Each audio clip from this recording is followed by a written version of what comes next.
La primera palabra: Padre, perdónalos, porque no saben lo que hacen. Lucas 23:34. Una frase breve y sin embargo cargada de toda la profundidad que puede tener aún una sola palabra salida de los labios del Hijo de Dios. El perdón. Jesucristo vino a traer el perdón que solo Dios podía conceder, para lo cual decidió venir Él mismo a ofrecerlo a todo aquel que quiera aceptarlo. Quien se encarna es el Hijo, sí, pero es la Trinidad Santísima toda quien se hace presente en este momento culminante de la vida terrena del gran perdonador, que se extingue dejando perennes destellos de luz que iluminan a todo aquel que lo reciba en su corazón. Ahí está el Hijo, padeciendo, redimiendo, rescatando las almas, implorando y muriendo también por ellas. Ahí está el Espíritu Santo, santificando, sacralizando el sacrificio voluntario, la entrega generosa. Ahí está el Padre, aceptando la cruenta satisfacción por los pecados de la humanidad entera. ¿O cuán desapercibido pasa el perdón de Jesús ante los ojos de aquellos que se burlan? ¿Cuán inapreciable se vuelve injustamente ante los hombres este gesto único de amor puro, es decir, oblativo? Porque Jesús podría haber exclamado simplemente: los perdono a todos, y tal vez quedarse esperando una respuesta, pero no, puesto que, como su perdón fue siempre evidente, ya que no vino por los justos sino por los pecadores, hizo mucho más que eso.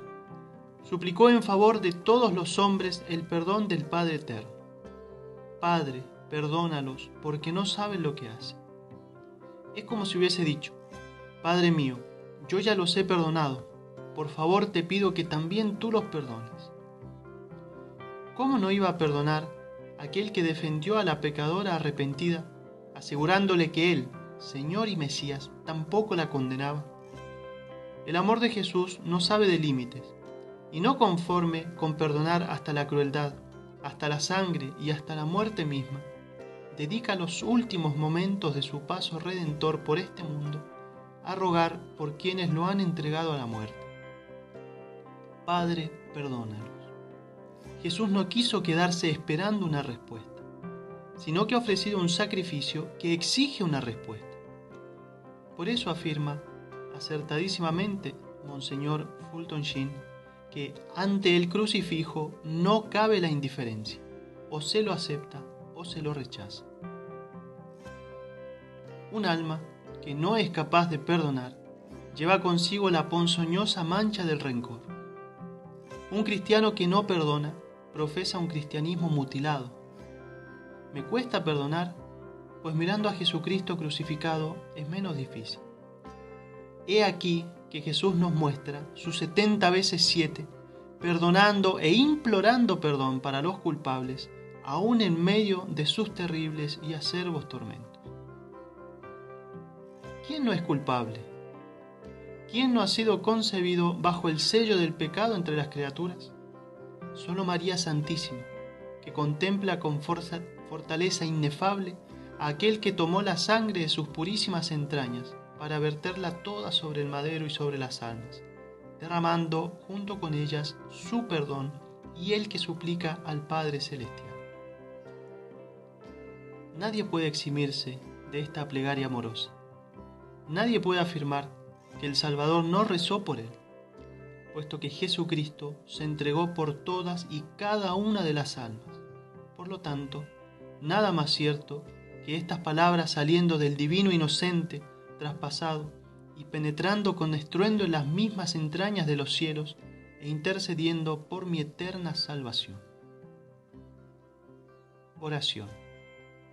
Señor Jesús, admirable paradigma del perdón, te pido la gracia de perdonar siempre como tú lo has hecho conmigo, que comparta con los demás lo que de ti he recibido y que no me canse de agradecer la misericordia que ofreces constantemente a los pecadores que, como yo, tanto la necesitan y tantos beneficios recibimos de ella.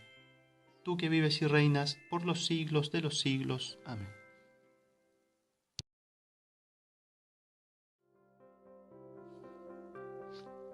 La segunda palabra. Hoy mismo estarás conmigo en el paraíso. Lucas 23:43. No es difícil notar, una vez más, la inmensa desproporción entre lo que Jesucristo nos pide y lo que nos ofrece. El buen ladrón, reconociendo su culpa y el señorío de Jesús, le pide simplemente que lo recuerde. Y él, el Mesías siempre misericordioso, le ofrece desproporcionalmente el paraíso. Bendita desproporción la que a todos se nos ofrece. Renunciar al pecado en esta corta vida a cambio de una gloria que no se acabará jamás. La actitud de Dimas, según nos cuenta la tradición, es una actitud completamente humilde, y como Dios enaltece a los humildes, fue así que el Hijo de Dios quiso elevar al ladrón arrepentido desde la cruz junto consigo al paraíso. No pide ser desclavado como sí lo hacía el otro ladrón en medio de insolencias y blasfemias. No pedía que se aliviasen sus dolores y ni siquiera pedía la muerte para que esto se terminara. Oh alma que te dejaste cautivar por el Cordero sufriente. Oh pecador arrepentido que te convertiste en ejemplo de conversión y santa resignación. Aseguras merecer justamente tu condena y defiendes la causa de Jesús.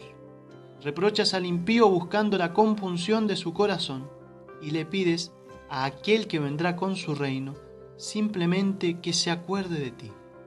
Y es mucho más lo que consigues. Jesús está sufriendo como nadie. Sostiene su cuerpo llagado y destruido tan solo con los 3 inamovibles clavos. Casi no puede respirar. Escucha las burlas, los insultos, las blasfemias, y como si esto no bastara, su alma triste hasta la muerte soporta además todos los pecados de todos los hombres y de todos los tiempos. Es en medio de este aberrante tormento que, entre indecibles dolores, se levanta, mira con ternura y con las pocas fuerzas que le van quedando se dirige a este ladrón de su costado para prometerle él mismo, puerta y llave divina, que ese mismo día estarán juntos en el paraíso. Dios misericordioso y pecador arrepentido, porque Dios también se deja conmover de la humildad, y fue esta la que juntamente con la fe del buen ladrón le concedieron arrebatar el cielo a un Dios tan bueno que ha enviado a su propio Hijo a ofrecerlo a todos aquellos que quieran aceptarlo. Jesucristo siempre es un desproporcionado con nosotros. Desproporción fue elegir a un pobre pescador, sabiendo que lo negaría, como administrador de la inefable riqueza del perdón divino, y convertirlo en su vicario. Desproporción fue renunciar a la defensa de la corte celestial para dejarse clavar por los hombres. Desproporción fue hacerse un simple carpintero siendo el Rey de los cielos. Desproporción fue venir él mismo a buscar a quienes rechazaron a Dios. Desproporción, así la llamamos nosotros, mientras los ángeles y los santos en el cielo lo llaman amor, amor divino. La promesa que Jesucristo hiciera a San Dimas hace casi 2000 años sigue latiendo en el divino corazón. Promesa que trasciende el tiempo mismo para penetrar en la eternidad. Promesa que se nos repite a todos los Dimas, es decir, a todos aquellos que hemos ofendido a Dios con nuestros pecados. Promesa que se cumplirá fielmente en todos aquellos que, reconociendo su maldad y la bondad y realeza de Jesucristo, depositen tan solo en Él su esperanza. Dimas se convirtió en San Dimas sencillamente por haber confiado en Dios. Oración. Señor Jesús, que prometes el paraíso al pecador arrepentido, concédeme por favor un corazón compungido y confiado inquebrantablemente en tu misericordia divina. Que no me deje abatir por mis miserias, sino más bien que de ellas aprenda constantemente a levantarme con tu gracia redentora. tú que vives y reinas por los siglos de los siglos. Amén.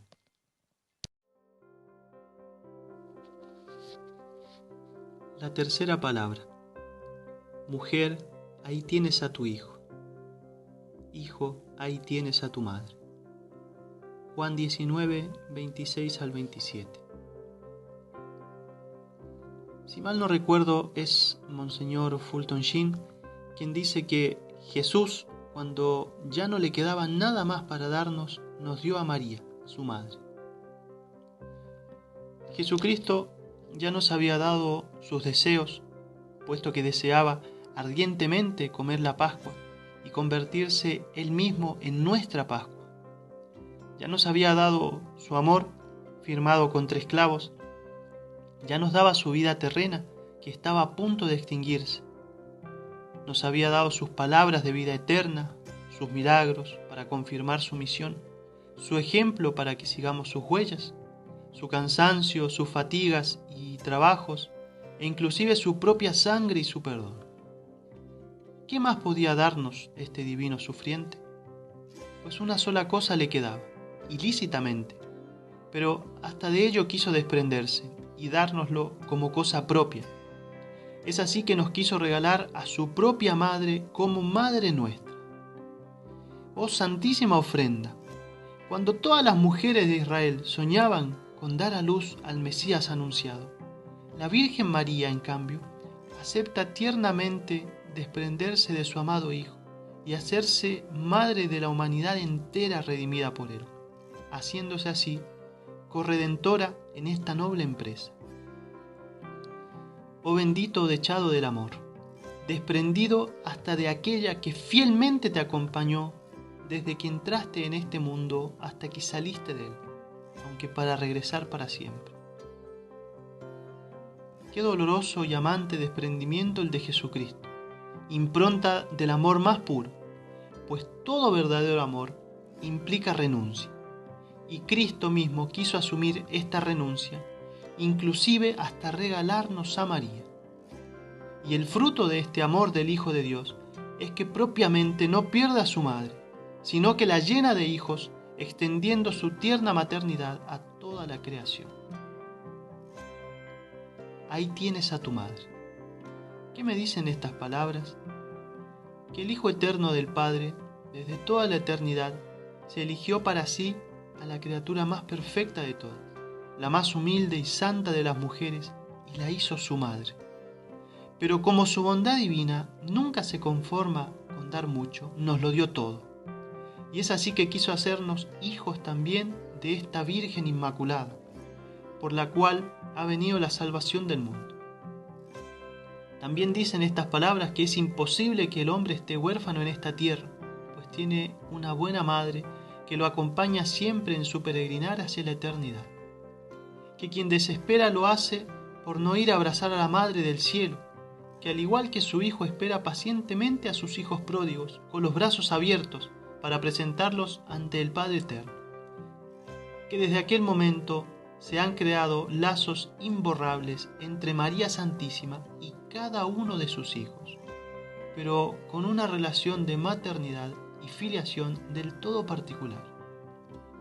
María entra así a formar parte integral y fundamental en la vida espiritual del creyente, puesto que Jesucristo nos vino por María y es por ella también que nosotros debemos ir a su Hijo.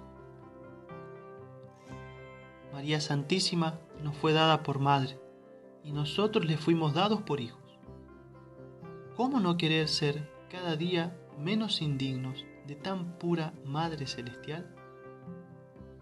A María se la debe acoger tierna y filialmente en la morada del alma, como la gracia, pues ella es la llena de gracia y por lo tanto le corresponde reinar junto con su Hijo en los corazones de los hombres.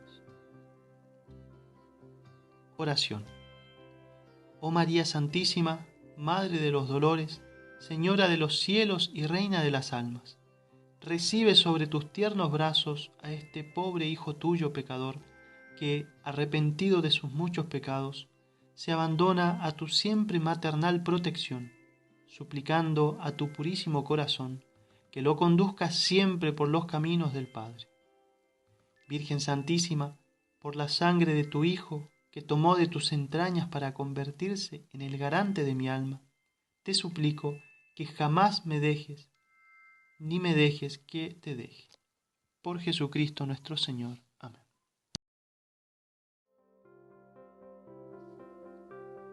La cuarta palabra. Dios mío, ¿por qué me has abandonado? Mateo 27, 46. Para darnos a conocer hasta dónde llegaron sus sufrimientos por amor a las almas, Jesús deja salir de sus propios labios las palabras más tristes que jamás se hayan podido decir ni con tanto dolor. Dios mío, ¿por qué me has abandonado? ¿Qué más triste que experimentar el abandono de Dios? ¿Qué más doloroso que sentirse Jesucristo, Hijo único de Dios, como desterrado del divino seno de su Padre? ¿Qué noche puede decirse más oscura que este día? ¿Qué agonía sino esta tuvo como protagonista al siervo sufriente y varón de dolores anunciado por las Escrituras? ¿Qué soledad se puede llamar mayor que esta? ¿Qué angustia más terrible? ¿Qué tormentos más crueles? ¿Qué suspiros más profundos? ¿Qué melancolía más intensa? ¿Qué corazón más destrozado? ¿Qué voluntad más inmolada? ¿Y qué sentidos más escarnecidos? Ni aun si se convirtiera el mundo entero en un árido yermo con un solo habitante, podría sentirse éste tan solitario como Jesús, que hasta del consuelo de su Padre quiso privarse para redimir al pecador. A la luz de este acerbo sufrimiento, cabe preguntarse, además, ¿acaso es posible dudar siquiera de que Jesucristo puede compadecerse de nuestras miserias? Eso jamás. ¿Acaso un Dios que estuvo dispuesto a sentirse abandonado del Padre abandonará a los pecadores en sus angustias? Imposible. He aquí cómo arremete toda la humanidad de Jesucristo para mostrarnos su anonadamiento.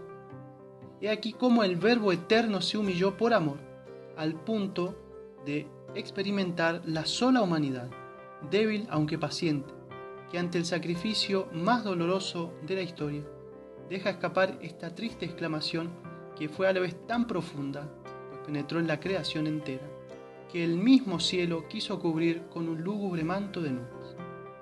Dios se ha hecho hombre, grita la creación. Dios se ha hecho hombre para poder padecer por los hombres. Después del pecado original, el hombre debió asumir todas las consecuencias de su culpa, comenzando por el destierro del Edén y terminando con la muerte, que a su vez le negaba la entrada en el paraíso. La Sagrada Escritura pone palabras humanas en boca de Dios, y en esta sencilla reflexión quisiera, con toda reverencia y consciente del abismo existente entre la majestad divina y mi miseria, imaginar que al marcharse Adán y Eva, habrán comprendido en sus conciencias que la voz de Dios se hacía sentir de alguna manera que se podría también expresar con palabras. Adán, ¿por qué me has abandonado? Y justamente este abandono de Adán, y en él de todo hombre al pecar, es el que Dios en persona ha venido a redimir, para lo cual no rechazó siquiera asumir la frágil humanidad. El hombre abandonó a Dios, y el Hijo hecho hombre experimenta ahora el abandono del Padre para terminar con toda excusa que se pudiera interponer entre el alma y su redención.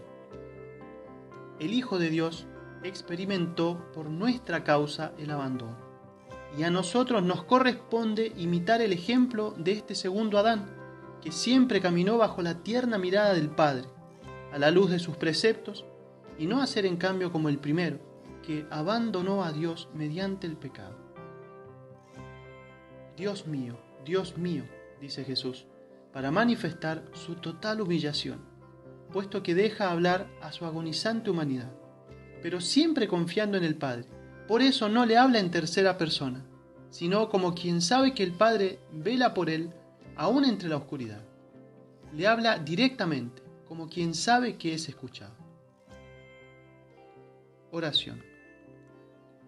Oh Jesús mío, Dios y hombre perfecto, que por mi causa experimentaste el sufrimiento hasta sentir el abandono de tu Padre eterno, Te suplico que me ayudes a no hacerte sentir el abandono de mi alma alejándose de ti tras el pecado, sino más bien quédate siempre a mi lado y no permitas que me separe de ti. Tú que vives y reinas por los siglos de los siglos. Amén.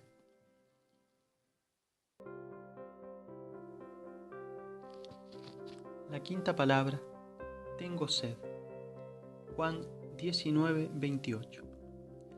Sabiendo Jesús que ya todas las cosas estaban cumplidas, dice, tengo sed. Ciertamente que después de la flagelación, después del extenuante camino hacia el Calvario, y luego de estar clavado durante horas en la cruz desangrándose, entre crueles espasmos, no resulta extraño que Jesucristo tenga sed. De hecho, daba así cumplimiento una vez más a las Escrituras, puesto que el Salmo que comienza con la cuarta palabra reza claramente: mi paladar está seco como teja, y mi lengua pegada a mi garganta. Está sediento. El Hijo de Dios está sediento. Pero no es esta una sed cualquiera. No, no es tan solo la necesidad del agua para satisfacer al cuerpo. Es mucho más que eso. Más que una necesidad, es un deseo ardiente de quien ardientemente ha deseado comer esta Pascua y ardientemente también esperaba su momento triunfal en el madero y que solo se comprende con los ojos de la fe. Jesucristo desde siempre, pero sobre todo desde la cruz, tiene una vehemente sed de almas. ¿Cómo no tenerla en esta hora culminante de su obra, el buen pastor que vino a dar la vida por sus ovejas? ¿Cómo no tenerla quien se hizo camino, verdad y vida, para quien se hallaba bajo el sello del pecado? Misteriosos designios divinos, locura para la sabiduría humana, ápice del amor divino para la fe. Quien vino a saciar la sed de Dios que tenían los hombres, hombre también se hace y de ellos tiene sed. El que beba el agua que yo le dé no tendrá sed jamás, dijo a la samaritana, y en ella a todos nosotros, y sin embargo, él mismo tiene sed. ¡Qué gran paradoja! Un Dios encarnado y padeciendo por amores. El Dios de vida, sediento de dar vida. Y es que este es el precio que el amor impuso a quien nos amó primero. Saciar nuestra sed de eternidad, la que comenzó al salir del Edén a causa de un desordenado deseo de ser como dioses, a cambio de un sacrificio tan grande que implicó la crucifixión del Hijo de Dios, que muere sediento de las almas de los hombres, que vino a conducir de regreso al redil de su Padre. Al leer la quinta palabra, no podemos menos que movernos a compasión. Pero si, en cambio, nos detenemos unos instantes a meditarla, se deja traslucir claramente que es más bien una invitación a la acción que se resume en esta sencilla pregunta: ¿acaso tengo derecho a no querer saciar la sed de mi alma que tiene Jesucristo? Y la respuesta es más que evidente. A partir de este momento, podríamos decir que la vida del creyente consiste en realizar de su parte todos los actos que, de alguna manera, tienen la capacidad de ir saciando la sed de Cristo, es decir, todo aquello que contribuya a irle entregando el alma. La práctica de las virtudes, las renuncias, el ofrecimiento de nuestros sufrimientos, etc. Y todo esto siguiendo el ejemplo del Maestro crucificado, es decir, hasta la muerte, hasta que llegue el tiempo de presentarle el alma, pidiéndole que la tome para sí como ofrenda generosa y a la vez conquista de su sangre, para saciar en alguna medida su sed, que es sed de almas, y solo con almas se saciará. Oración. Señor Jesús, Dios y hombre perfecto, verdadero, sediento de las almas que viniste a conquistar para la eternidad, te ruego que me concedas la gracia de tener un corazón generoso, capaz de darse constantemente a ti, buscando según mis muchas limitaciones, pero movido por una profunda confianza en ti, aliviar cuanto pueda tu sed, que es deseo ardiente de llevar a tu redil, que es la Santa Iglesia, a todos aquellos hombres y mujeres que has amado insaciablemente hasta la muerte. Que no te niegue nada, Señor mío, ni mis acciones, ni mis pensamientos, ni mi vida. Que todo sea tuyo. He ahí tu triunfo, he ahí mi verdadera felicidad. Tú que vives y reinas por los siglos de los siglos. Amén. La sexta palabra. Todo está consumado. Juan 19:30. Consumar quiere decir llevar a cabo totalmente algo, terminarlo hasta en los más mínimos detalles. Así pues, consumar una obra no es otra cosa que terminarla perfectamente. ¿Qué es lo que Jesucristo ha consumado? Pues nada menos que su gran obra, la de venir al mundo a entregar su vida y ofrecerla al Padre en reparación de los pecados de los hombres, alcanzándoles así su redención. Todo está consumado, porque en Jesucristo se cumplen las Escrituras.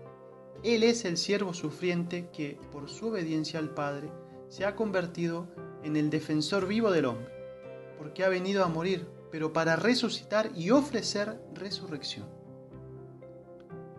Jesucristo no ha venido a abolir la ley ni los profetas, sino a dar cumplimiento a los misteriosos designios de salvación, dando con su muerte en la cruz cumplimiento perfecto a las profecías.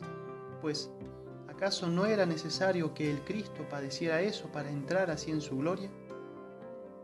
Jesucristo consuma su paso por la tierra, dándonos su vida para volver a tomarla Él mismo después, glorificado, porque Cristo nunca deja las cosas a medias. No se limitó tan solo a defender a la mujer adúltera arrepentida, sino que además le perdonó sus pecados. No se conformó con alabar la fe de la mujer cananea delante de todos, sino que además le aseguró el cumplimiento de lo que pedía.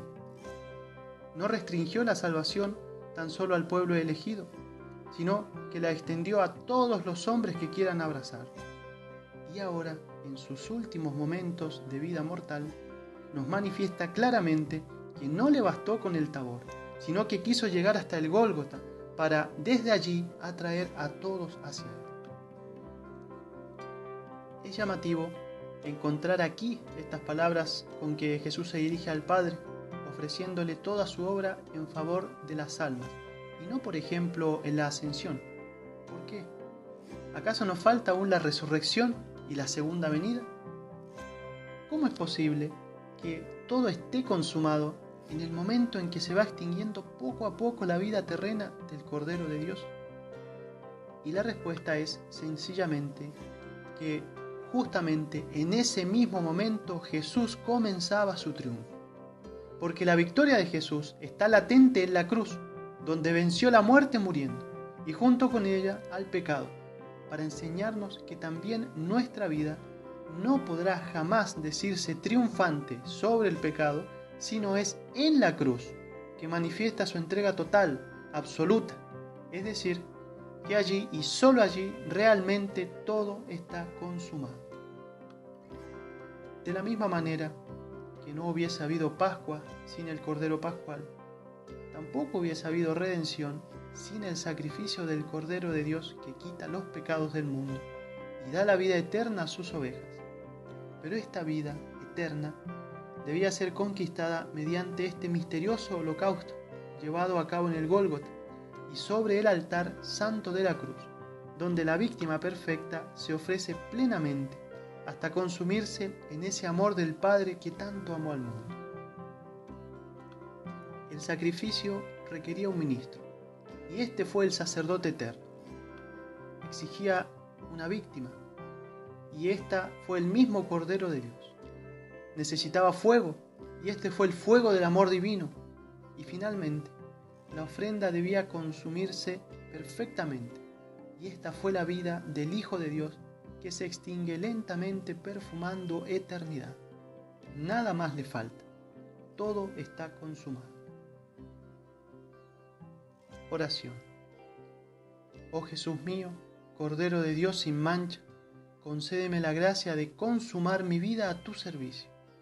Te ruego que escuches mi sencilla súplica y me brindes, por tu infinita misericordia, la triple perseverancia, en la vocación que me has dado, en la gracia que me has concedido y en el trance final de mi breve paso por este mundo en búsqueda de tu gloria y mi eterna salvación. Tú que vives y reinas por los siglos de los siglos. Amén.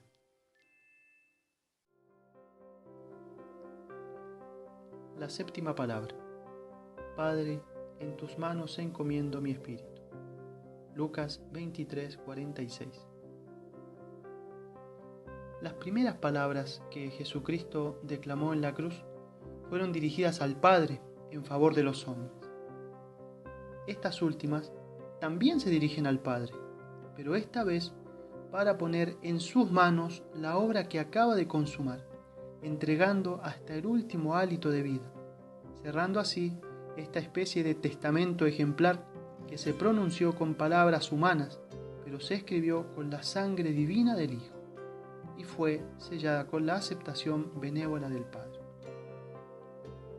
Es muy significativo que Jesús hable aquí de las manos del Padre, por toda la riqueza nocional que posee esta realidad aplicada a Dios, espiritual y por tanto incorpóreo. Las manos sirven para trabajar, manifiestan poder, fuerza, son capaces de defender y defenderse, de ayudar, de dar y también de recibir, de aceptar e inclusive nos ayudan a rezar. A la luz de esta sencilla consideración, podríamos notar que Jesucristo se encomienda en las manos divinas del Padre, que han sido las mismas que escribieron la historia de la salvación del hombre. Ellas lo formaron, ellas lo protegieron, le enviaron mensajeros para preparar la venida del Mesías Redentor. Ellas acompañaron toda la obra de Cristo desde que entró en este mundo como el Hijo del Altísimo para salvarlo, y ahora en esta hora culminante son estas mismas manos las que reciben paternalmente el sacrificio del Cordero sin mancha, porque las manos de Dios siempre están abiertas, tanto para dar como para recibir, y cuánto más para aceptar este sacrificio obrado por su Hijo amado, aquel en quien tiene sus complacencias. Toda obra puesta en las manos de Dios y según su voluntad produce siempre frutos abundantes, y tal es la virtud, la eficacia de la obra redentora de Jesús, que nos alcanzó las llaves de los cielos, que con el pecado se habían extraviado, puesto que Jesucristo vino para cumplir la voluntad del Padre y la llevó a cabo en plenitud. En tus manos encomiendo mi espíritu. Lo único que le quedaba a Jesús era su vida, consagrada toda a pregonar la misericordia infinita del Padre, a ofrecer su perdón a los pecadores, en definitiva, a salvar lo que se había perdido. Esta maravillosa vida es la que encomienda con su espíritu en las manos del Padre. Jesús cita el Salmo 31 y se lo apropia en este último aliento que le queda para luego expirar triunfantemente en el madero de la cruz, manifestando así que toda su confianza está puesta en el Padre, ya que el versículo termina afirmando: tú, el Dios leal, me librarás. Leal, porque Dios no puede fallar. Libertador, porque ciertamente que librará a su Hijo de la muerte, al igual que a todos aquellos que aprovechen esta sangre redentora que a partir de este momento seguirá llamando a las almas junto al seno del Padre hasta el fin de los tiempos. De esta manera, la invitación de Jesucristo permanecerá latente mientras permanezca la cruz en el mundo. Invitación a encomendarse sin reservas a las manos del Padre, cada uno uniendo su cruz a la del Cordero de Dios, que desea con ardor compartir su cáliz, copa de eternidad, locura para el mundo, pero sabiduría de Dios y victoria del alma sobre el pecado y sobre la muerte. Oración. Dios Padre Todopoderoso, te suplico por tu Hijo Jesucristo que me concedas la gracia de encomendarte la vida sin condiciones ni reservas, sino completamente abandonado a tu santa voluntad y no a mis caprichos. Que te sea fiel hasta la muerte, en la fe que me has brindado, en la enseñanza que me has dejado, en la Santa Iglesia que has instituido como Madre de las Almas, y en el seguimiento de tu Hijo amado, obediente hasta la cruz. Tú que vives y reinas por los siglos de los siglos. Amén.